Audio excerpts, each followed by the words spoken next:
በስመ አብ ወወልድ ወመንፈስ ቅዱስ አሐዱ አምላክ።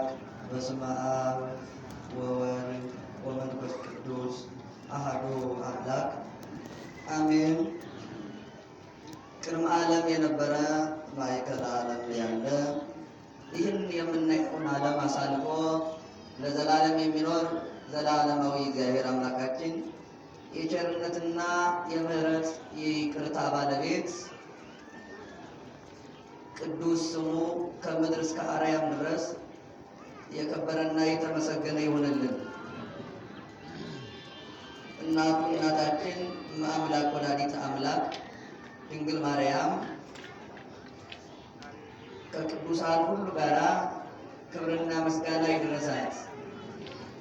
የተከበሩ መላከመዊ ቀሲስ ሰሎሞን አብርሃ የዚህ ታላቅ ደብር መሪና አስተዳዳሪ፣ ክቡራን አበው መምህራነ ቤተ ክርስቲያን፣ አበው ካህናት፣ ወዲያቆናት፣ ምዕመናን ወምዕመናት እንደምን አደራችሁ? እንደምን ሰነበታችሁ? እንደምን አላችሁ? ልዑል እግዚአብሔር አምላካችን በድጋሚ ምስጋና ይድረሰው። አሁን መላከመዊ እንደነገሩን እኔም ሁል ጊዜ የምታዘበውና አንዳንድ ጊዜም ደግሞ የሚጨንቀኝና ምንድን ነው የሚል ጥያቄ የሚያስፈጥር ማህበረሰብ አንዳንድ ጊዜ እናያለን። በዚህ አካባቢ ለምን እንደሆነ ከምን እንደሆነ አመክንዮውን ማወቅ በጣም ከባድ ነው። ወንጌል ጋር የተጣላን እንመስላለን። ሰው እንዴት ከህይወት ጋር ይጣላል? ቢጣላ ምንም እንኳን እኛ ብንመራችሁም ወንጌሉ ግን ይጣፍጣችሁ። ደስ በማያሰኝ አህያ ማር ተጭኖ ከመጣ የእናንተ ድርሻ ማሩን አውርዶ መብላት ነው እንጂ አህያውን አይደለም። እየሰማችሁ ነው? እንደዚያ ነው ማድረግ ያለባችሁ። መልአከ ሞት እንኳን ነጥቆ በወሰደን ጊዜ እግዚአብሔር ከየት አገኘው ብሎ ይጠይቃል። ከጠላ ቤት የምንገኝ ልንኖር እንችላለን። ከቤተ ዝሙትም ገብተው የሚገኙ ሊኖሩ ይችላሉ። አንዳንዱም ጠንቋይ ቤት እንዳለ ሊወሰድ ይችላል። ሌላውም በሐሰትና በክደት ውስጥ እንዳለ ሊወሰድ ይችላል። ግን እግዚአብሔር ከየት አገኘው ብሎ ሲጠየቅ ከአትሮንሱ ስር እንዲል ከአትሮንሱ ስር ብንገኝ መልካም ነው። እያዳመጣችሁ ነው? ቅዳሴ ነው። ምንም እንኳ ይሄ በራሱ ሕግና ስርዓት ባይሆንም ከተጀመረ በኋላ መግባትም መውጣትም አይቻልም የሚባል ስርዓተ ቁርባን ስርዓተ ቅዳሴውን ነው። ምናልባት ትምህርት እንዲህ በአደባባይ በቅጽር ዙሪያ የሚሰጠውን አስጨናቂና ከባድ አመክንዮ ምክንያት ካላችሁ የተወሰነም እንኳ ሰምታችሁ ልትሄዱ ትችላላችሁ። ማዕድ የቀረበ ሁሉ እኩል ይጨርሳል? እኩል ነው የሚጨርሰው? እኩል ይበላል? እንዲያ ነው የሚበላ? ሁሉም እኩል ነው እንዴ የሚበላ? አንዳንዱ ትንሽ እንደበላ ያቆማል፣ ሌላው እስከ ግማሽ ይመግባል፣ ሌላው ደግሞ እንደገና ይጨርሳል። የተወሰነ እንኳን ሳይሰማ እንደው ተአምር ሰምቶ ጥርግ ብሎ አንዳንድ ሲሄድ አይቶ የሚሄድ አለ። ይሄው ታምሩን አስቀድመን ትንሽ እንኳን ሰምታችሁ እንድትሄዱ ብለን ነበር። ቅዱስ ጳውሎስ ሲያስተምራቸው ሕዝቡ እየተጣሉ ቃሉንም አልሰሙ እያሉ አሳዘኑትና አንድ ቀን እንዲህ አላቸው፣ እናንተ ሰዎች ጸላኤኑ ኮንክሙ አላቸው። እንደው እኔ ምናልባት ጠላት ሆንኩባችሁ እንዲህ አላቸው። እየሰማችሁ ነው?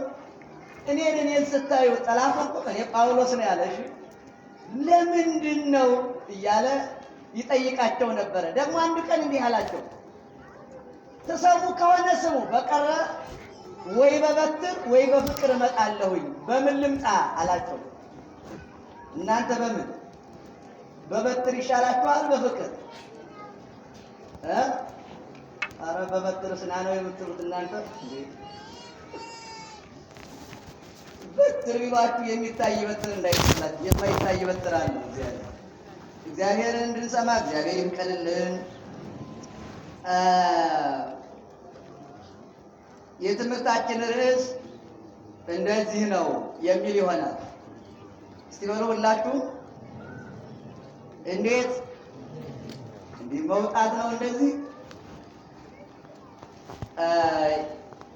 የዮሐንስ ወንጌል ምዕራፍ 3 ከቁጥር 8 ላይ የሚገኝ ኃይለ ቃል ነው። ቃሉ አጠቃላይ ሲነገር ከማሆቼ ውእቱ ሁሉ ዘይትወለድ እመንፈስ ቅዱስ ይላል። ከመንፈስ ቅዱስ የሚወለድ ሁሉ እንደዚሁ ነው ይላል። ከማን የሚወለድ? ከየት የሚወለድ? ከመንፈስ ቅዱስ የሚወለድ ሁሉ እንዲህ ነው ይለናል። የዛሬው ዕለት መጠሪያ ስሙ ኒቆዲሞስ ይባላል። 7ኛ ሳምንት እንደሆነ ይታወቃል። የሚቀጥለው ሆሳዕና ነው። ከዚያም መጨረሻችን ትንሣኤን እናገኛለን። 1 ሳምንት ብቻ ነው የቀረን።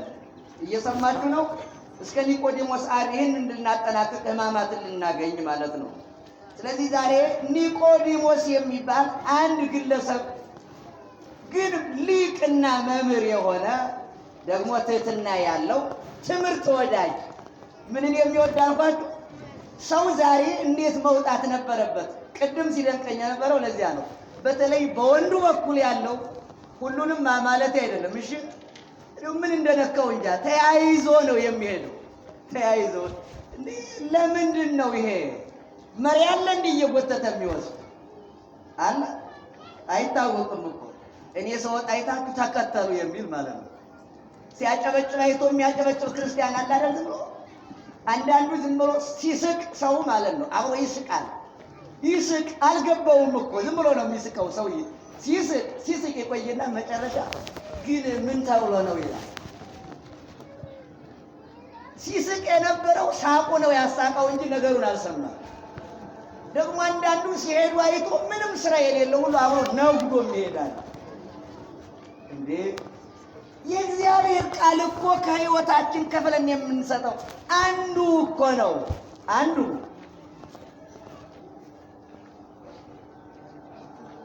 እግዚአብሔርን እንድንሰማው እግዚአብሔር ይቀልልን። ርዕሳችን ምንድን ነው? እንደዚህ ነው።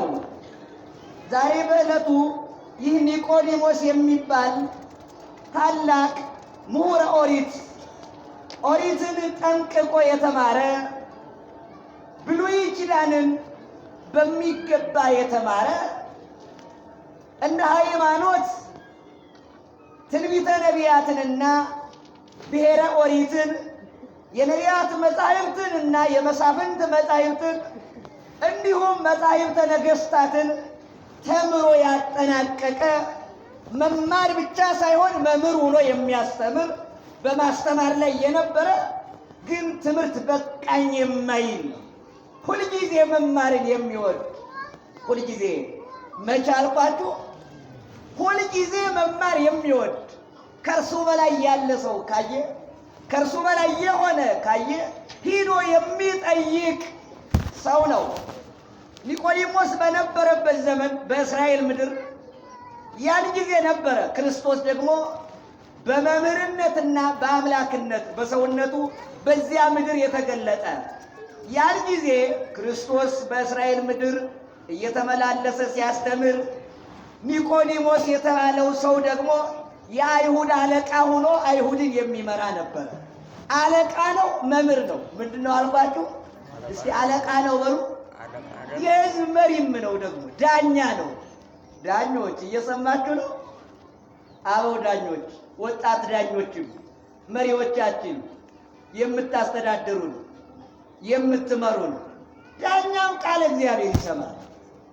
ፍርድ ስትፈርዱ ፍርደ ገምድል እንዳትሆኑ የእግዚአብሔር ቃል ይመራችኋል። ስራ ስትሰሩ ስትመሩ ተደማጭ እንድትሆኑ ቃላችሁ የሚጣፍጥ ስራችሁ የተከናወነ እንዲሆን የእግዚአብሔር ቃል መንገድ ጠራጊም ነው። ሲጨልምባችሁ ያበራላችኋል። ይኸው ይሄ ሰው መሪ ነው። የሕዝብ መሪ። የምን መሪ አልኳችሁ? መሪ ነው። መሪነቱ ግን ከትምህርት አላገደው። ትምህርትን እንዲተው አላደረገው። አለቃነቱ ማለት ነው። ስንመለከት እንደዚህ ይላል። ወሃኑ አሃዱ ብእሲ ዘስሙ ኒቆዲሞስ መልአኮሙ ለአይሁድ ይላል። ስሙ ኒቆዲሞስ የሚባል ከፈሪሳውያን ወገን የተወለደ ወይም የሚሆን አንድ ሰው ነበረ። አንድ ሰው ነበረ። እስቲ በል ስንት ሰው ነበረ? አንድ ሰው ነበረ።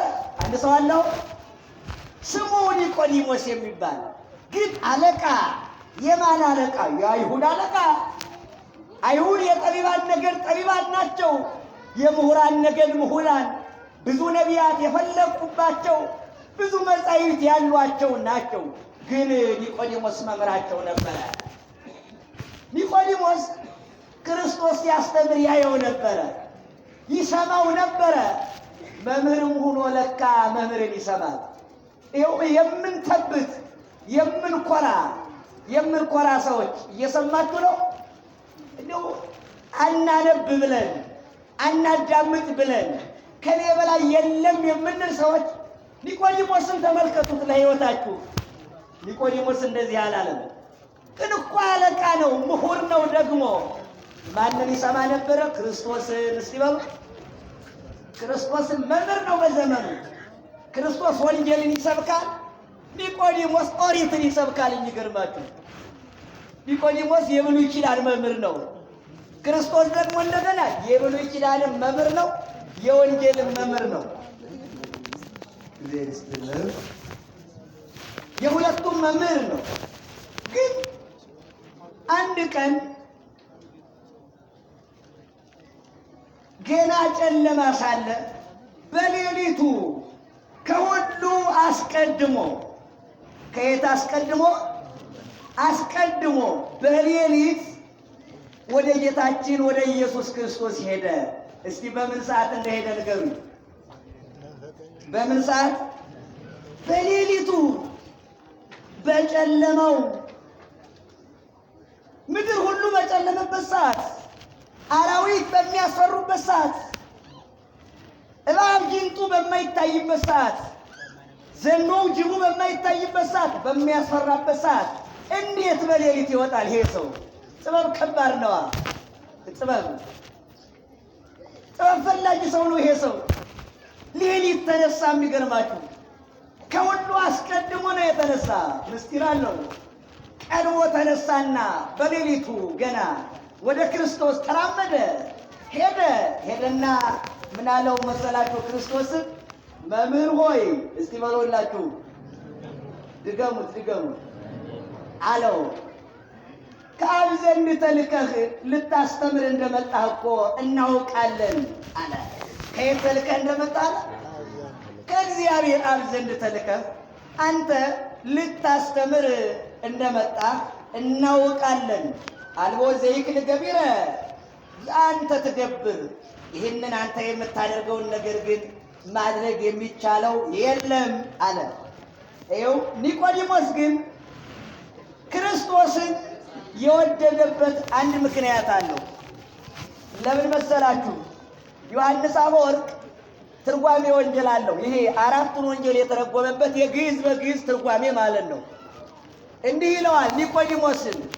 ኒቆዲሞስ ክርስቶስን ይወደው ነበረ፣ ነገር ግን ወባሕቱ ኢኮነት ፍቅሩ ጽኒተ፣ ነገር ግን ፍቅሩ ፍጹም ፍቅር አልነበረም ይላል። ምን አይነት ፍቅር አልነበረም? ፍጹም ፍቅር። ፈጽሞ ግን አይወደውም ማለት ጽኑ የሆነ ፍቅር አይወደውም ነበር። ይወደዋል፣ ፍቅሩ ግን እንደው በመወላወልና በመውጣት በመውረድ ያለች። ግን ሲያስተምር ደስ ይለዋል። ግን ደግሞ ታምር ሲያደርግ ደግሞ ያየዋል። ሙት ሲያነሳ ያየዋል። ክርስቶስ መምህር ነው፣ ሙት ያነሳል። ኒቆዲሞስ መምህር ነው፣ ሙት አያነሳም። አያችሁ፣ ተበላልጠዋል ማለት ነው። ክርስቶስ መምህር ነው፣ ጎባጣ ያቀናል። ግን ኒቆዲሞስም በዘመኑ እንደ አቅሙ መምህር ነው፣ ግን ጎባጣ ያቀናል። ክርስቶስ እውር ያበራል፣ ኒቆዲሞስ ግን መምህር ቢሆንም እውር ያበራል። ለዚያ ነው ኒቆዲሞስ ይህን እኮ አንተ የምታደርገውን ማድረግ የሚቻለው የለውም ያለው ይላል። በተአምራቱ ቀንቶ ነበረ ይላል። በምኑ ቀንቶ አልኳችሁ? በተአምራቱ ቀንቷል። ማስተማር እኮ እሱም እያስተማረ ነው፣ ግን እንደ ክርስቶስ አይሰራም ነበር። ክርስቶስ ከፊቱ ላይ ሙት እያነሳ ተራመድ ይለዋል። ሰይጣንን ውጣ ብሎ በቃል ሲያስወጣ በልብሱ ጫፍ ሁሉ ሲፈውስ ያየዋል። እርሱም መምህር ረቢ ለረቢ መምህር በመምህር በሚሰራው ስራ ሁሉ ስለቀና የሚያደርገውን ተአምር እንደውም ተአምር እስመ ተአምራትሰ ኢይትፈቀዳ በፍጹማ ይላል አፈወርቅ አሁን ይሄን ሲተረጉ ተአምር የሚወደድ በፍጹማን ዘንድ አይደለም የሚፈለግ እምነት ለጎደለው ሰው ነው ይላል። ምን ለጎደለው ሰው? እምነት ለጎደለው ሰው ግን ሙት ሲነሳ ያይና እንደዚህ ነው እንዴ ብሎ ያምናል። እነ ቅዱስ ጊዮርጊስ ያሳምኑ የነበሩት ረገጸ ምድረ አንሥአ ሙታነ ይላል። መሬቱን እርግጥ ሲያደርገው ሙታን ብድግ ሲሉ እርሱን ሊገድሉት የሄዱት ሁሉ ኧረ እንግዳማ በጊዮርጊስ አምላክ አምኛለሁ ይላል። ጠንቋዮቹ ሊገድሉት ይሄዱና እስቲ ይሄን ጠጣ ይሉታል። በስመ እግዚአብሔር አማቱ ጥጥጥ ሲያደርጉ ሲጠጣው ፊቱ ቦክ ሲለኝ ጠንቋይ እንኳን ኧረ በጊዮርጊስ አምላክ አምኛለሁ ይልና ሰማዕት ሆኖ ይሞታል። እስቲ ወንበሩን አለምልምልን ይሉታል። ሰባውን ወንበር ወዲያው አለምልሞ አብቦ ለውዝ ከውዝ በኮረኖሚ ብርቱካን እንዲያፈራ ያደርገዋል። ያን ያይና ህዝቡ ግልብጥ ብሎ ኧረ አምነናል በጊዮርጊስ አምላክ ይላል። ስለዚህ ተአምር የሚያስፈልገው እምነት ለሌለው ነው አለ ኒቆዲሞስ። ፍጹም እምነት ፍጹም ፍቅር ግን አልነበረውም። ግን በተአምራቱ ይቀና ስለነበረ አንተ የምታደርገውን እኮ ግን ማድረግ የሚቻለው የለም ማለት እውነት ነው። እውነቱን ነው። ማድረግ የሚቻለውም አልነበረም። ይህን አለና እርሱ ወደ ተአምራቷ ወደሚፈልጋት ሲጠይቀው ክርስቶስ ደግሞ ወደ ሌላ ወሰደው። እውነት እውነት እልሃለሁኝ ዳግመኛ ያልተወለደ ከሚያውቀው ወደማያውቀው ወሰደው። አያችሁ፣ እሱ ያውቃል። ተአምር ማድረግማ አባቱ ሙሴ አይሁዳዊ ነው። አባቱ ሙሴ ብዙ ተአምር እንዳደረገ ኦሪትን ስለተማረ ያውቀዋል ኒቆዲሞስ። አባቱ ኢያሱም ብዙ ተአምር እንደሰራ፣ አባቱ ኤልያስና አባቱ ኤልሳ ብዙ ድንቅ ስራዎችን እንደሰሩ ያውቃል ተአምር ማድረግ። አዎ፣ ግን ክርስቶስ የሚያደርግበት ምስጢሩ የተለየ ነበረ። አንሰብ ለክሙ ሙሴ ሲያወጣ በእግዚአብሔር ስም ነው።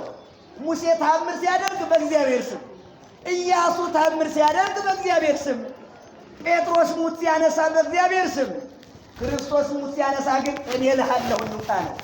እኔ እልሃለሁ ምን በል አንተ ሰይጣን፣ እኔ እልሃለሁ ውጣ ነው የሚለው። ወይ አባቴ ያስወጣሃል አይደለም የሚለው። የአባቱ ስልጣን በርሱም ስላለ ውጣ ነው የሚለው። ዝም ብሎ ልትድን ትወዳለህ? ብትወድስ እኔን ማዳን ይቻልሃል አለው። ተቀድኩ ንጻ፣ ወድጃለሁ ንጻ። እስቲ በሉ አዎ፣ በቃ ወድጃለሁ ካለ መዳን ነው። ይሄ ምስጢር የተለየ ስለሆነ የሚያድንበት ጥበብ፣ ታምር የሚያደርግበትም ጥበብ ከሌሎች ነቢያት የተለየ እንግዳ አዲስ ነገር ነው የሆነባቸው ለእስራኤል እንግዳ። ያ ስለሆነ ነው አንተ የምታደርገውን እኮ ግን ማድረግ የሚቻለው የለም አለው። አይ እውነት እውነት እልሃለሁ ዳግመኛ ያልተወለደ የእግዚአብሔርን መንግሥት ምን አይልም አያትም፣ ሊወርስ አይችልም አያትም አለው። በዚህ ጊዜ ኒቆዲሞስ ያልተማረ ቢሆን ዝም ይል ነበረ፣ ቢገባውም ባይገባውም እንደ ከተማ ተማሪ ማለት ነው። የከተማ ተማሪ ታውቃላችሁ? ታውቃላችሁ? እናንተቶ የከተማ አይደለም፣ የከተማ ተማሪ ማለት ነው። ያስቆላው ነው የቆላውን አለ። ለኛም ቢሆን ችግር የለም። እና የከተማ ተማሪ ትምህርት ሲነግሩት መምህሩ ባይገባውም ችግር የለም ይዘዋል ሲሉ ወደፊት ይበሉኝ ይዋለው ነው ይላው። ዝም ብሎ መጠራቀሙን ነው የሚያየው። የገጠር ተማሪ የሆነ እንደሆነ ግን ፈክር ለነ ዘንተ ምሳሌ ይላል። ጴጥሮስ የገጠር ተማሪ ነው ይላሉ ሊቃውንት። አንዲት እንኳን አያሳልፍም። ሊያልፍ ሲል ፈክር ለነ ይችን ነገር ተርጉምልን ይላል። አንድም እኮ አያሳልፍም። ጴጥሮስ ጠያቂ ነበረ። ተመራ በእውነት በወንጌል በተደጋጋሚ 6-7 ጊዜ ሲጠይቅ ይታያል። ቅዱስ ጴጥሮስ በተደጋጋሚ ስለምንድን ነው በምሳሌ የምትናገራቸው? ይህን ተርጉምልን ይለዋል። ስለዚህ ኒቆዲሞስ የገጠር ተማሪ ማለት ነበረና በክርስቶስ ዘንድ ይህን ቃል ማለፍ አልፈለገም። ዳግመኛ ያልተወለደ ሲለው አሰበ። እንዴት ነው ዳግመኛ መወለድ? ስንት ጊዜ ተወልዳችኋል እናንተ? ተናገሩ ውስጥ ተናገሩ። ያቸው ውስጥ ለውስጥ ዝም ብላችሁ አታጉመጥምጡ። ስንት ጊዜ ተወልዳችኋል? 2 ጊዜ። መጀመሪያ ከምን? ከስጋ በሉ። ሁለተኛውን ነግራችኋል። ዳግመኛ ያልተወለደ ሲለው ኒቆዲሞስ እንዲህ አለ። እንዴት ነው ዳግመኛ መወለድ? እንዴ ይክልን ሰብ ዳግመ ተወልዶ እምድረ ሪቀ ሰው ካረጀ ካፈጀ ከጎለበተ ካደገ በኋላ እንደገና መወለድ እንዴት ይቻለዋል?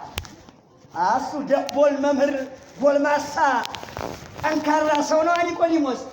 እንዴት ዳግመኛ እንደው ምናል ይክልኑ በዊአ ወገቢአ ውስተ ከርሰሙ እንደገና ተወልዶ ተመልሶ ወደ እናቱ ማህፀን ወደ አባቱ አብራክ እየሰማችሁ ነው። ተመልሶ መግባት ይችላል? መመለስ ይችላል እንዴ? ይቻላል? ይቻላል ወይ? ጥያቄው የሚገርም ጥያቄ ነው እሱ። ሁለተኛ ልደት ሲለው እንደገና ወደ እናቴ ማህፀን በሚያውቀው ልክ ነው የሄደ እሱ። አያችሁ፣ ሕፃን የሚራመደው እየዳህ ነው በአቅሙ ማለት ነው። እንደ ተወለድክ ተነሰና ሩጥ ማን ይለዋል? ኒቆዲሞስ የኦሪት ሊቅ ቢሆንም ከኦሪት የምትበልጥ ረቂቅ ሕግ ወንጌል መጥታለች። ወንጌልን ግን አያውቅም እሱ። ወንጌል በኦሪት ዘንድ ፀሐይ ናት። በኦሪት ዘንድ ኦሪት በወንጌል ዘንድ ሻማ ናት። ከሕግ የሚበልጥ ሕግ ከትእዛዝ የሚበልጥ ትእዛዝ ነው የመጣው። ስለዚህ ጥያቄው ተገቢ ነበረ። እንደገና ወደ እናት ማህፀን መመለስ ይቻላል ወይ አለ። እሱ የሚያውቀው ልደት ይሄንን ነው። ስጋዊ ልደትን ነው የሚያውቀው። ሰው ከእናት አባቱ እንደሚወለድ ያውቃል። ሌላ የማይዳሰስ ረቂቅ የሆነ ልደት መኖሩን ግን አያውቅም። ምንም ምሁር ቢሆንም እንኳን ምንም ሊቅ ቢሆን በዚህ መንፈስ ያልተቃኘ ይሄ ምስጢር ያልገባው ስለነበረ ጥያቄ ማንሳቱ ተገቢ ነው። ክርስቶስ ግን ዳግመኛ ካለ በኋላ መወለጃውን ይነግረው ዘንድ እንዲህ አለ። ሁለተኛ እውነት እውነት እልሃለሁ አለ። ዳግመኛ አሁንም ከውሃና ከመንፈስ ቅዱስ ዳግመኛ ያልተወለደ ነበር ያለው። ዳግመኛ ያልተወለደ ያለው እንዴት መወለድ? ከእናት ነው? ከአባት ነው? እንደገና ወደ ማህፀን ነው? እንደገና ወደ አባት አብራክ ነው?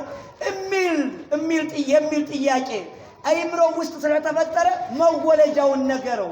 አይ መወለድ ብልህ እንደዚህ አይደለም፣ ከውሃና ከመንፈስ ቅዱስ ያልተወለደ አለው። አያችሁ፣ ከምን መወለድ እንዳለበት ገለጠለት። ከውሃና ይህም አልገባውም። አሁንም ውሃን እንዴት ሰውን ይወልዳል? አሁን እናንተ አዲስ እንግዳ ትምህርት ቢሆን ከውሃና ከመንፈስ ቅዱስ ያልተወለደ መንፈስ ቅዱስ እንዴት ነው የሚወልድ? እንዴት ነው? ይህም ገራሚ ነበረ። ከውሃና ከመንፈስ ቅዱስ ያልተወለደ የእግዚአብሔር መንግሥት ሊወርስ አይችልም አለው። እየሰማችሁ ነው አለና አብራራለት ጀመረ። ሰማለ ስመዘ ተወለደ ስጋ ሁሉ ከስጋ የተወለደ ስጋ ነው፣ ከመንፈስ የተወለደሳ ተናገሩ መንፈስ ነው አለና ይህንን ስላልኩ አትደነቅ አታድንቅ አለው። እንዴት? ምሳሌን ይመስልለት ነው። አመጣው እንደገና ምን ይላል? አሁን አፈወርቅ ይህንን ሲያበራ እንዲህ ይላል። ወሜጦ መንገለ ፍኖት ስጋዊት ዘውቱ ማይከለ ስጋዊት ወመንፈሳዊት ይላል። ረቂቁን ሲነግረው አልረዳለት አለ። ባለፈው እንዳልኳችሁ አልገባው ያለውን ተማሪ በምሳሌ ማስረዳት የአበው ልማድ ነው። ልማድ አበው ነው። አልረዳው ስላለ ይሄ ዳግም ልደት ሁለተኛ መወለድ የሚለው ርቀቱን ለማስረዳት እንዲህ አለው። ከስጋ የተወለደ ሁሉ ስጋ ነው። እናንተ ከስጋ አይደል የተወለዳችሁ? እኔስ ከስጋ ተወልጄ የለ ከስጋዊ አባቴ። ይህንን ቅዱስ ጳውሎስ ቆሮንቶስ 15 ቁጥር 30 ጀምራችሁ ስታዩ ወበከመ ለበስነ አምሳሊሁ ለመሬታዊ ይላል። መሬታዊ የመሬታዊ የአዳምን አካል ስላደረግ ባህሪውን ባህሪ ስላደረግ እንደ አዳም ሆን አለ። ወበከመ ለበስነ አምሳሊሁ ለሰማያዊ አለ። ደግሞ የሰማያዊ ክርስቶስ ምሳሌውን ምሳሌ ባህሪውን ባህሪ አካሉ አካል ሆኖ ስለተወለድ እንደ ክርስቶስ ሆን ይላል። ቀድሞ የአዳም ልጆች ስለሆን አባታችን ሲሞት ሙታን ሆን በስጋም በነፍስም ማለት ነው። ዳግማዊ አዳም ሁለተኛው አዳም ክርስቶስ መጣና እንደገና በአዳም ተብሎ የአዳምን መከራ አድርጎ እንደ እርሱ አደረገን። እንደገና እንደማን አደረገን?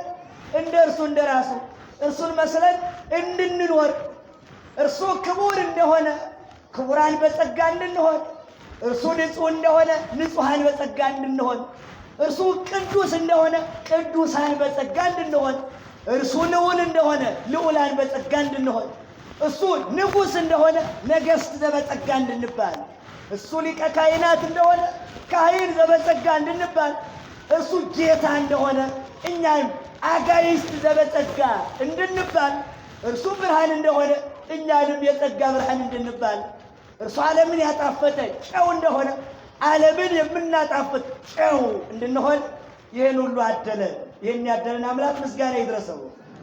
በዚያኛው የሞት ነው፣ በዚህኛው ተነሳን። ስለዚህ ምን አለ? ከስጋ የተወለደ ስጋ ነው። ከአዳም የተወለደ አዳም ስጋዊ ነው። አዳም ኃጢአት አለው፣ ኃጢአተኛ ሆነ። አሁን እኔም እናንተም ከስጋ ልደት ከእናትና አባታችን ተወልደናል። ይኸው ከስጋ የተወለደ ስጋዊ አይደለም። አይናችሁን ከየት ነው ያመጣችሁት? ከየት ነው? ይህ ስጋዊ ልደትም እኮ የሚገርም ልደት ነው። ሁለት ሰዎች አባትና እናት አሉ። ከሁለቱ ሰዎች ግን ስንት ሰው ይወለዳል? መንታም ይወለዳል አይደል? አንድ ሰው ይወለዳል አይደል? ለምን አንድ ሰው ብቻውን መውለድ ይችላል? ወንድ ብቻውን መውለድ ይችላል? ትችላላችሁ? ወንድ ይችላል? አይችልም? በሉ እንጂ በሉ፣ ድገሙ።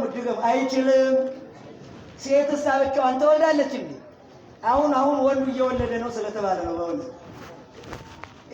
ስለዚህ ብቻውን ይሄ አንድነትና ተዋህዶን ተመልከቱት። በአካል ሰው በአካለ ስጋ ይሄው ሲታይ ሁለት ናቸው፣ ወንድና ሴት። ሁለቱ ግን ስንት ያስገኛሉ? አንድ ያስገኛሉ። ነገር ግን የሰውየው አካል የሕፃኑ አካል በውስጡ ያለው ደሙ የአባቱ ደም ብቻ ነው። አካሉ የአባቱ ብቻ ነው፣ የእናቱም ነው። ጆሮውን ለአባቱ አይኑን ለእናቱ መስጠት ይቻላል? አይቻልም። ሁሉም የሁሉም ነው። የእናቱም የአባቱም ልጅ ነው። ሁለቱ አንድ ያስገኛሉ። ሁለቱ ስንት ያስገኛሉ አልኳችሁ? አንድ ያስገኛሉ። ይሄ ግሩም ልደት ነው። ይሄም ግሩም ልደት፣ ይሄም ረጭቅነት አለው። እየሰማችሁ ነው? አሁን ስትጸነሱ እናንተ ትዝ ይላችሁ ነበር? ታስታውሳላችሁ? እንዴት እንደተጸነሱ ስትወለዱ ታስታውሳላችሁ? እንዴት እንደተወለዳችሁ ትዝ የሚለው ስትወለድ እንኳን እንዴት እንደተወለድክ ማወቅ የምትችል የለም። እንዴት እንደተወለድን ማለት ነው። አሁን እናንተ እናታችሁ ይህች ናት ተብሎ በኋላ ተነግሯችሁ፣ እኔም ተነግሮኝ ነው እንጂ አንዲት ወስድ አሳድጋ እናትህ ይህች ናት ባል ማወቅ ይችላል? አይቻልም አይደል? ለካ ሁሉም በየጥቂቱ ነው የሚያድገው። ዕውቀትም አካልም ሁሉም ማለት ነው። የነፍስ ዕውቀትም የሥጋ ዕውቀትም እንዲሁ አካል ባደቀ ቁጥር ነፍስ አብራ ዕውቀቷ እየጨመረ እሳትን፣ ነፋስን፣ ገደልን እየለየች ትሄዳለች። ይሄ ግሩም ልደት ነው። ይሄ ሥጋዊ ልደት። ነገር ግን ሥጋዊ ልደቱ የሚገርማችሁ ሟች አባት ስለወለደን መዋትያን እንሆናለን። ምን አይነት አባት ስለወለደን? በስጋ የወለደን አባት ይሞታል አይሞትም? አይሞትም እንዴ? እኛስ እንሞታለን አንሞትም? በስጋ አንሞትም? ለምንድን ነው ይሄ የሆነ? ከስጋ የተወለድን የአባታችን ባህሪው በስጋ መዋቲ ስለሆነ አካሉም መዋቲ ስለሆነ ከመዋቲው ከፈራሹ ከሚበሰብሰው አፈር ትቢያ ከሚሆነው ከደካማው ከሚራበው ከሚጠማው አባት እናት ስለተወለድ እኛም የምንራብ የምንጠማ የምንደክም የምንሞት ነው የምንሆነው። እንደ ስጋ ማለት ነው። ከስጋ አባታችን የምንወስደው ይህን ነው። ከደካማው ድካምን ነው። እንዲያ ነው የምንወስደው። ነገር ግን እንዲሁ ነን እንዳንቀር ሌላ ልደት ሰጠን ነው ዋናው ነገር። ከመንፈስ የተወለደ ምንድን ነው አለ? መንፈስ ነው። እስመ ነፋስ ሀበ ፈቀደ ይነፍስ ወቃሎ ትሰምዕ ወይታምር እምኀባይቴ ይመጽእ ወኀባይቴ ይሐውር ወኀበይ ይሐውር። ነፋስ ወደ ወደደው ይነፍሳል። ወዴት ይነፍሳል? ወደ ወደደው ይነፍሳል። ቃሉንም ትሰማዋለህ። ነገር ግን ከየት እንደሚመጣ ወዴት እንደሚሄድ ከየት እንዳለ ወዴት እንደሚደርስ ማየት አትችልም፣ ማወቅ አትችልም። ቃሉን ግን ትሰማዋለህ። ምኑን ትሰማዋለህ? አሁን ነፋስ ድምፅ አለው፣ ቃል አለው። ዘውቱ አደንግጾቱ ይላል አፈወርቄን ሲተረጉም። ነፋስ ምን ቋንቋ አለው? ደግሞ ይናገራል። ቃሉን ትሰማለህ ያልከው ካለው ማስደንገጡን ሲያይ ነው ይላል። ዥው ማለቱን ነው ይላል እንጂ ነፋስ የሚያወራ ሆኖ አይደለም። አደንግጾቱ ነው የሚለው። ነፋስን ራሱን አትዳስሰው። አሁን በመካከል አለ፣ ግን ማን ይዳስሰዋል? ግን ማን ያየዋል? ማን ያየዋል? ማንስ ይጨብጠዋል? የለም እንዳንለው ይሄው ዛፉን እያንቀሳቀሰው ነው፣ ያንቀሳቅሰዋል። አያችሁ እንግዳ አለ የሚል ካለ ደግሞ አሳየኝ ትባላለህ። የለም እንዳትል ይኸው አንተም እየተነፈስከው ነው። እስመ ለነፋስ እስመ ለቁመተ ሥጋነ ንስቦ በነፋስ ይላል መቅድመ ወንጌል። አካላችን እንኳን የሚያድገው በነፋስ ነው ይላል። ነፋስ ከሌለ እዚህ መድረስ ማደግ አይቻልም። ወኃይለ በቁላትሰ አዝርዕት አትክልትም የሚያድጉት ይላል መቅድመ ወንጌል ስለ ስነ ፍጥረት ሲናገር አዝርዕትን እንኳን የሚያሳድጋቸው ነፋስ ነው። እስመ ነፋስ ነፍሳቲሆሙ ለማያት ውሃ የሚኖረው ነፋስ ሕይወት ሆኖ ስለሚኖር ነው ይላል። በነፋስ ነው የሁሉ ዓለም ጸንቶ የሚኖረው። ግን ራሱን ነፋስ ዳሰነው እኮ አናውቅም፣ አይተነው እኮ አናውቅም። ረቂቅ ነው፣ ረቂቅ ነው። እግዚአብሔር ረቂቅ ፍጥረት አለው። የማይታያለው የሚታያለው። ግን ነፋስን መኖሩን የምናረጋግጠው ይኸው ዛፉን ሲያንቀሳቅስ፣ ባሕሩን ሲያናውጠው፣ ማዕበል ሞገድ ሲያመጣ፣ መርከቡን ሲገለብጠው፣ አቧራውን ሲያጤሰው፣ ገለባውን ሲበትነው፣ እኛንም እንዲሁ ወዲያ ወዲህ ሲያደርገን በዚህ የማይታየውን በሚሰራው ስራ መኖሩን እናውቃለን። እየሰማችሁ ነው? እግዚአብሔርን አይታችሁ ታውቃላችሁ? ታውቃላችሁ? አይታችሁ ታውቃላችሁ? አታውቁም? አናውቅም ከሆነ ታውቃላችሁ? አናውቅም የምትሉት ተናገሩ። አይታችሁ ታውቃላችሁ? አናውቅም ጥሩ። እሺ እናውቃለን የምትሉት አይታችሁ ታውቃላችሁ? ተናገሩ እንጂ እናቶች አንናገርም፣ ዝም። አሁን ሴቶች ይላል ኢራቅሊስ ክብራቸውን ስለሚወዱ ምናቸውን ስለሚወዱ አይታችሁ ታውቃላችሁ? አታውቁም? እሺ ጥሩ። ነፋስ አይታይም አይደለ? ነገር ግን በሚሰራው ስራ ይታያል ብለናል። እግዚአብሔርም በባሕርዩ አይታይም። በምኑ አይታይም? አይታይም። በስራው ግን ይታያል። በሚሰራው ስራ ማለት ነው። እኛን አሁን ከዚህ ቁጭ አድርጎ በመመገቡ በዚህ ይታወቃል። ወዘያስተሪ እግዚአብሔርን ፍጥረተ ዓለም ይታወቅ ለፍጥረቱ በፍጥረቱ ታይቶ የማያውቅ እግዚአብሔር ለፍጥረቱ በፍጥረቱ ይታወቃል። በሰማይ ይታወቃል፣ በምድር ይታወቃል፣ በፀሐይ ይታወቃል፣ በዚህ ሁሉ ይታወቃል። ፍጥረት ሁሉ እርሱን ይሰብካል፣ እርሱን ይመሰክራል። ማንን? እግዚአብሔርን ይመሰክራል። ነፋስ ረቂቁ የእግዚአብሔርን ሀልወትም የሚያስረዳ ነው። ባለመታየቱ አለመታየቱ፣ በስራው በመገለጡ እግዚአብሔር በስራው የሚገለጥ መሆኑን የሚያስረዳ ነው። ይህም ቢሆን ስለዚህ ነፋስን አታየውም፣ ቃሉን ግን ትሰማዋለህ። ከየት እንደሚነሳ ወዴት እንደሚደርስ አዳሰሰው፣ አታየውም። ከመዝኬ ውጡ ርዕሳችን ምንድን ነው? ኩሉ ዘይትወለድ መንፈስ ቅዱስ፣ ከመንፈስ ቅዱስ የሚወለድም እንደዚሁ ነው። እንዴት ነው? እንዴት? እንደ ነፋሱ እኮ ነው። እንደዚህ ነው አይደል? ርዕሳችን ርዕሱ ምንድን ነው? እንዴት ነው ከተባለ ነፋሱን እንደማታየው፣ እንደማትጨብጠው፣ እንደማትዳስሰው፣ ከዚህ ወደዚህ ሄደ እንደማትለው የመንፈሳዊ ልደት ዳግም ልደት የሚባለው ይሄ ረቂቁ ልደት ከሥላሴ የምንወለደው ልክ እንዲሆነው ነው። ረቂቅ ልደት ነው። ረቂቅ ልደት ነው። መነሻው እንዲህ ነው፣ መድረሻው እንዲህ ነው ልትል አትችልም ይላል አባ ጊዮርጊስ። ይህንን ሲያበረራ ምን ይላል? እርሱ ይላል በረቂቅ ልደት ተወልዶ ረቂቅ ልደትን እንድንወለድ አደረገን ይላል። እርሱ ከተወለደ በኋላ የእናቱ ማኅፀነ ድንግልና ሕቱም ነው። እኛም ደግሞ ተጠምቀን ከወጣን በኋላ ከውሃው ወይትረከብ አሰረ በአቱ ወጣቱ ይላል። ከባሕር ወስደው ብቅ ጥልቅ አድርገው ካህናቱ 3 ጊዜ ያጠምቁናል። ተጠምቆ ከወጣ በኋላ ይኸው ሰውየው እዚያች ላይ ነው የተጠመቀው፣ ከዚያች ላይ ነው የገባው ብሎ ልኩን ዱካውን ማስረዳት አይቻልም። ክርስቶስም ከድንግል ሲወለድ እንዲህ ተጸነሰ፣ እንዲህ ተወለደ፣ በዚህ በኩል ወደ ማኅፀኑ አደረ፣ በዚህ በኩል ተወለደ ብሎ መንገር አይቻልም። እኛም እንዲሁ ነው። እኛም ከመንፈስ ቅዱስ የምንወለደው ልደቱ እንዲህ ነው ብሎ መዘርዘር፣ መተንተን፣ ማብራራት አይቻልም። የረቂቅ ልደት ነው። እኛ የምናየው ውሃውን ብቻ ነው። ማየገበውን ምኑን እናየዋለን አልኳችሁ?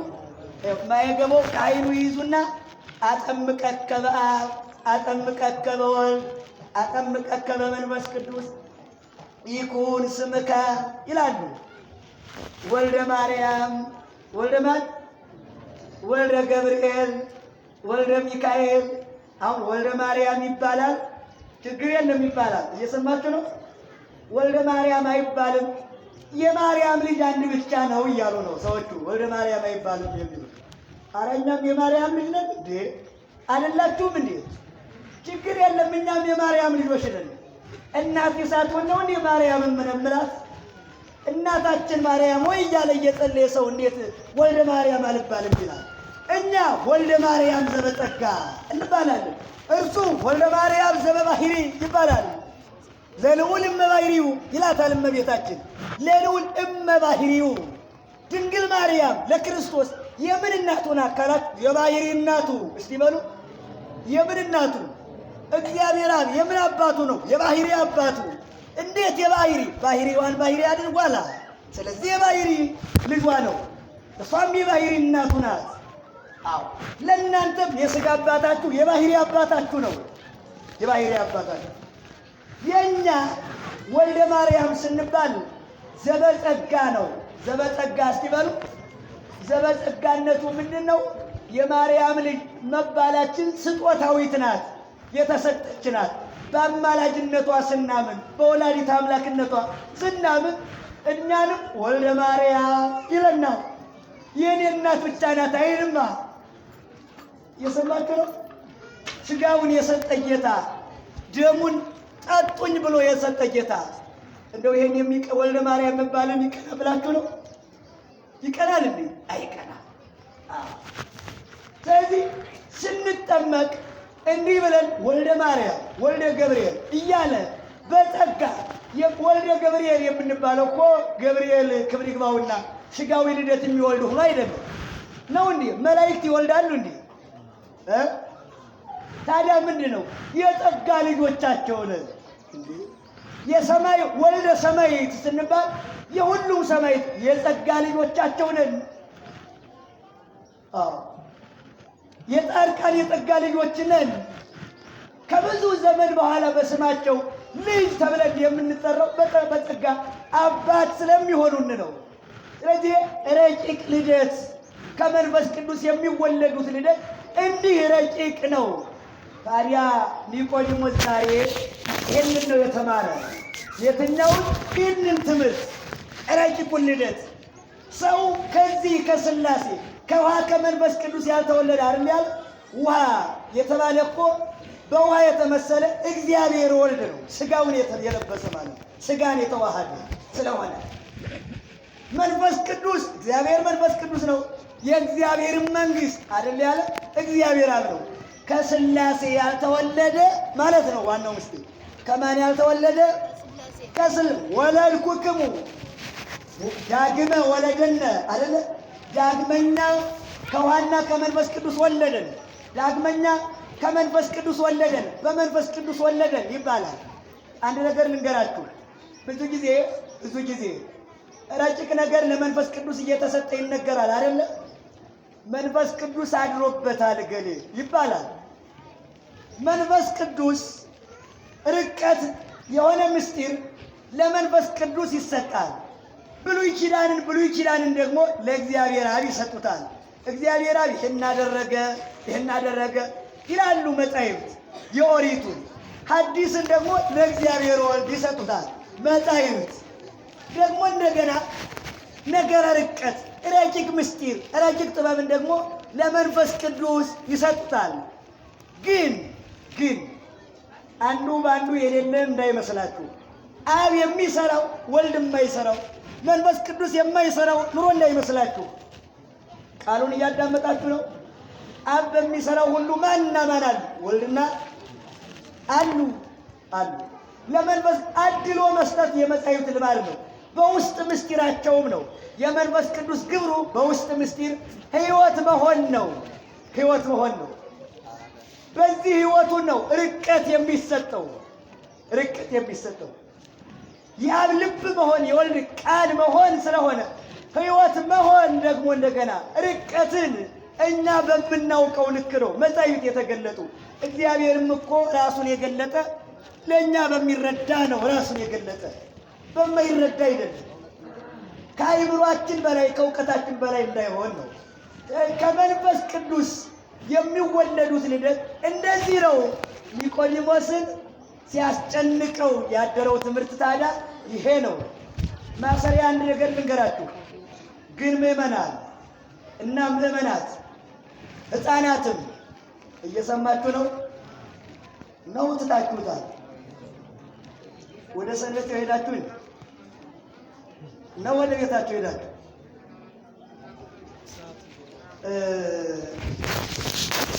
ስለዚህ ኒቆዲሞስ በሌሊቱ በጨለማው ይሄን ጥበብ ለመስማት ሄደ። እኛ ይህን ቃል ለመስማት ይህን ምስጢር ለመስማት የእግዚአብሔርን ቃል ለማዳመጥ ስንት ጊዜ ወዴት ተራመድ? ስንት ጊዜ ገሰገስ? አለን ፍቅረ ቃል እግዚአብሔር አለን ነው። አለን ፍቅረ ቅዳሴ፣ አለን ፍቅረ ወንጌል። አንድ ነገር መረዳት ያለባችሁ ብዙ ሰዎች ከረፈደ በኋላ አንዳንዱም ደግሞ ከቤቱ አርፍዶ ይመጣል። ወደ ሰንበቴው ወደ ሌላው። ትልቁ ግን የዚህ ሁሉ ማዕከሉ የእግዚአብሔር ቃል ነው። ማነው አልኳችሁ? የእግዚአብሔር ቃል። ኒቆዲሞስን የእግዚአብሔር ቃል ለመስማት ነው ያንን ጨለማ ሰንጥቆ የሄደው። ጨለማው እኮ ኦሪት ነበረች። በግላ ኦሪት ተይዞ ስለነበር በድንቁርና ውስጥ ነበረ።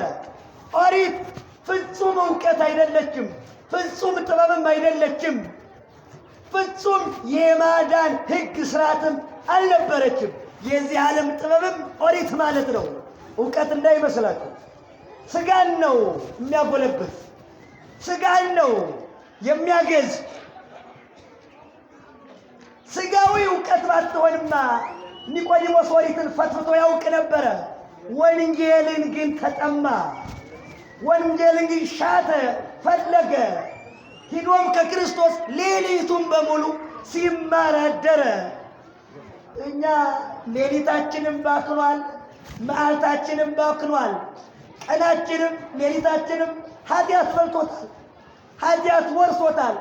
ወጣትነታችን ዝሙትና ውንብድና እየቀመው እየማረከው ነው።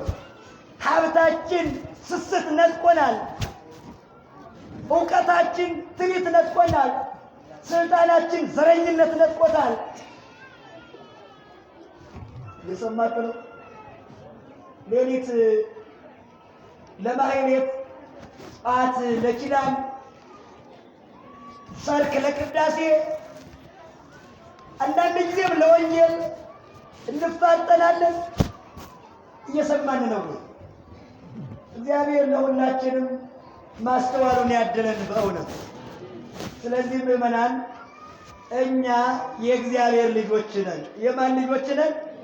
ልጆቹም ነን። ፍጥረቶቹ ብቻ አይደለንም። አራዊት የእግዚአብሔር ፍጥረት ናቸው። ዳግም ልደት ግን የሉም፣ አልተወለዱም። ይሄ በምድር የምታዩት ሁሉ ሰማዩም ምድሩም የእግዚአብሔር ፍጥረት ነው። ልጄ ግን አይባልም። ርስቱንም የምንወርስ እኛ ነን። እኛ ባሮች አይደለንም፣ ልጆቹ ነን። እንግዲህ ባሮች አልላችሁም፣ እስቲ በሉ ልጆች እላችኋለሁ እንጂ ኢኮነ ነግደ ወፈላሴ ነው ያለ ሊቁ። ምንም ጳውሎስ ስለገለጠው ነው ኤፌሶን ላይ። እንግዲህ እናንተ እንግዳ አይደላችሁም አለ ቅዱስ ጳውሎስ። መጻተኛ መጤ አይደለም የሚባለው በዚህ ዓለም። አሁን መጻተኛ አይደላችሁም እና ምንድን ናችሁ? የእግዚአብሔር ልጆች ናችሁ። የማን ልጆች? እርሱም ባሮች አልላችሁም ልጆቼ እላችኋለሁ እንጂ። ልጅ ሁልጊዜ በቤት ይኖራል፣ ባሪያ ግን ሁልጊዜ በቤት አይኖርም። ደቀ መዝሙርን መምህሩ ከወደደው ምን ያደርግለታል? ምን ነው የሚያደርጉት?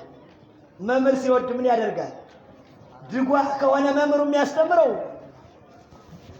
ምልክቷን ለሚወደው ተማሪ ይናገራል አይደል? ድፋቷ እንዲህ ናት፣ ጭረቷ እንዲህ ናት፣ ይሄ ላይ ርክርክ ነው ይላል ለሚወዱ። እንዲህ ያላለው ግን እንዴት ነው የኔታ ሲል አቸክሽከኝ ሊሉት ይችላል። እሱ የሚቆራ ተማሪ ከሆነ አንድ ጊዜ ይቆውለትና ዝም ነው የሚለው፣ አይቆም። የዜማ ተማሪ ነው የሚያደርገው። አንድ ጊዜ ዝልቅ ያደርጉለትና ትልቁን ትምህርት፣ ከዚያ በኋላ ዝም። እንዲህ አይነት ተማሪዎች ነበሩ በጉባኤ ቤት። የኔታ ሲጮሁ ይቆዩና ተማሪው ዝም ይላል። ምን ማለቱ ነው? በለው እንጂ ሲሉት ወደፊት ይቀጥሉልኝ ይዤዋለሁ ይላል። ግን ሕጉ እኮ እሳቸው የጮሁትን ተቀብሎ መጮህ ነበር። እሳቸው ሲያዜሙ ቆይተው እርሱ ግን አፍንጫውን ይይዝና ዝም ይላቸዋል። እዚያ አንዱ ሊቅ ግን ምንድነው ያሉት መሰላችሁ? እምትጮህ ከሆነ ጩህ አሉት። በቀረ ዝም እየሰማው ነው እያልክ የማትናገር ከሆነ በመስማት ከሆነ የኔ በቅሎ 30 ዓመቱ ናታል እዚህ ተቀምጣ። እዚያው የምትታሰር በቅሎ ነበረች የኔታ በቅሎና ትሰማለች። የኔ ብዙ ጊዜ ሆኗታል። ስለዚህ ተነስ፣ እየሰማችሁ ነው። ስለዚህ መስማት ሳይሆን መምህሩ ሲናገሩ ምን ማለት መቀበል። መምህሩ ለሚወዱት የቅኔ ተማሪ ከሆነ ደግሞ ምን ያደርጋል? አገባቡ ይነገረዋል። ለሁሉም ነው የሚነገረው። እሺ ቅኔ ብዙ በርካታ አውድ ስላለው እንደዚህ የሚታዘዝ ትሁት አገልጋይ ከሆነ በመንፈሳዊ ጥበብ በልዩ ሰዓትም ሊነገረው ይችላል። በልዩ ሰዓት እንዲህ ይደረግለታል። ለሚወደው መምህር ደቀ መዝሙር መምህር ከጥበብ ጥበብ ከትምህርት ትምህርት እየለየ ሊነግረው ይችላል። ጌታም ባሪያውን ከወደደው ከሚበላው ብድግ ያደርግና ያጎርሰዋል አይደለ? ከፍትፍቱ ያጎርሰዋል። ከሁሉም ከሚመገበው ያጎርሰዋል። ግን ታጎርሳላችሁ? ለሰራተኛ ታጎርሳላችሁ? የዛሬ ሰራተኛ ግን በእውነት የሰራውን ይበላል? የሰራችውን ወጥ ትበላለች? አትበላም? አትበላም ማለት እግዚኦ ይገርማል። አሁን የሰራችውን ወጥ እንዴት አትቀበልም? ይኸው አድርጉቱ በእውነት ስትበሉ ስታየው እኮ ነው የቆየችው። እንጀራውን ስትጋገረው ቆይታ፣ ወጡን ስትሰራው ቆይታ አሳምራ፣ በኋላ ስትበሉ ግን ቤት ይዘጋልኝ መጋረጃው ይጣልልኝ ይላሉ። ይላል የድሮ ሰዎች ሊበሉ ሲሉ እኮ ነው መጋረጃው ገረድ ይደረ። የመኳንንት ልጆች ሲበሉ እንደዚያ ነው፣ ተጋርደው ነው የሚበሉ። ዛሬ መጋረጃ የቤት ሰራተኞች እንዴት ናቸው? እየበሉ ነው ተነሽ ወዳም ነው የምትሏት። ስታላምጭ ነው እንዴ የምትውይው ነው የምትሏት አይደል? ሁላችሁን እኮ አይደለም፣ አንዳንዶቻችሁ ነው። ብርጭቆው ሲወድቅም እሷን በጥፊ፣ ልጁ ሲያለቅስም እሷን በጥፊ አይደረግም። እሷም እኮ ሰው ናት። ሰው እኮ ነው የወለዳት። እንዴ አውሬ እንዳይመስላችሁ። በምንም አትበልጧትም። የምትበልጧት በቁራጭ ሳንቲም ነው። ይሄ ደግሞ ምርጫ አይባልም። በእግዚአብሔር ጸጋ ልትወልጠን ትችላለች። ሁላችንም ያቺ ምስኪኗ የምስኪን ልጅ ማለት ነው፣ የጦም አዳሪው ልጅ ማለት ነው። ከልተም የምትለው በእናንተ ቤት እግዚአብሔር ከእርሷ ሐዘን ይሰውራል። ስለዚህ መምህር ያስተምራል፣ ጌታም ለወደደው ያጎርሳል እንጂ ርስቱን፣ ጉልቱን፣ ቤቱን፣ ንብረቱን ያወርሳል እንዴ? ግን ያወርሳል? ይህችን አያደርግም አሉ መተርጉማን። ርስቱን የሚያወርስ ለልጁ ነው፣ ለባሪያው አይደለም። ምንም ያህል ቢወደውም ነው። መምህርም ቢሆን ምንም ያህል ደቀ መዝሙሩም ቢወደው ርስት ካለችው፣ ቤት ጉልት ካለችው በስጋ ለወለደው ለልጁ ነው የሚያወርሰው። ልክ እንዲሁ ነው። ልክ እንዲሁ እግዚአብሔር ለኛ ምናችን ነው? አባታችን። እስቲ በሉ ምናችን ነው? እንግዲህ ባሮች አላችሁ፣ ልጆቼ ውሉድ እብለክሙ እኮ ነው ያለ። ውሉድ እብለክሙ ልጆቼ እላችኋለሁ። እኛም እኮ ሳናፍርበት አባታችን ሆይ አለው። እኛም አባታችን እንለዋለን። አባታችን ከሆነ ታዲያ መዋርስቲሁ ለእግዚአብሔር፣ እግዚአብሔር የሚሰጠው የሚያወርሰን ሀብት ሁሉ የኛ ነው። ሰማይን እኮ የሚያህል ሀገር ነው የሰጠን። የዚህ ዓለም አባት የምድሩ አባት የሚያወርስ ቤት ነው። እግዚአብሔር ግን የሰጠን ቤት ብቻ አይደለም፣ ቤቱ የተሰራበትን መሬትም እግዚአብሔር ነው የሰጠን። ታውቃላችሁ? የዚህ ዓለም አባት እንጀራ ያጎርሳል። እግዚአብሔር ግን እንጀራውን ብቻ አይደለም የሰጠ፣ መጉረሻ አፍንም፣ ማላመጫ ጥርስንም፣ መጨበጫ እጅንም፣ አራህሉንም እግዚአብሔር ነው የሰጠ። እግዚአብሔር ይህም ብቻ አይደለም፣ በዚያኛው ዓለም ደግሞ የማያረጅ ሀገር ሰጥቶናል። ለመተነስተ ቤተ ማይደርነ ዘበምድር ብነ ህንፃ በሰማያት ዘይገብሮ ለሰብ። በምድር ያለው ቤታችን ቢፈርስ በሰማይ የማይፈርስ ቤት አለ። እስቲ በሉ በሰማይ ምን የማይ ዘይገብሮ ለሰብ አለ። እንደውም ጳውሎስ አረ ምን አይነት ቤት ነው ካላችሁኝ ደግሞ አለ የሰው እጅ ያልሰራው ቤት አለን በሰማይ። በዚህ ዓለም ቤት አትኩራበት። እሱም ይፈርሳል፣ አንተም ትፈርሳለህ። እሱም ያረጃል፣ አንተም ታረጃለህ። የማያረጅ ቤት ሰው ያልሰራው የማይለወጥ በሰማይ አለልህ።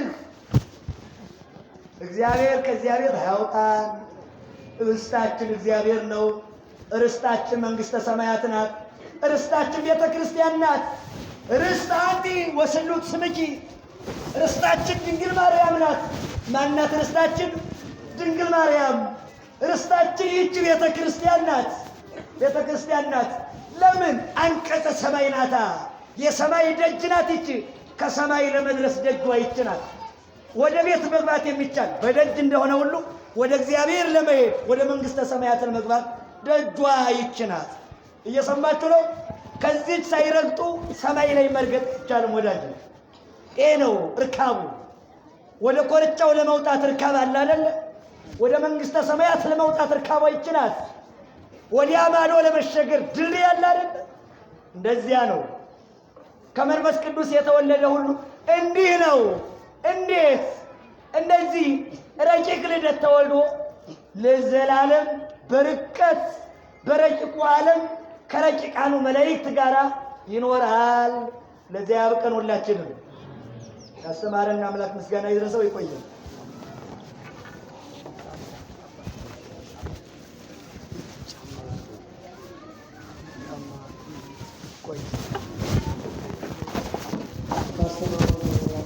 እግዚአብሔር ይስጥልኝ።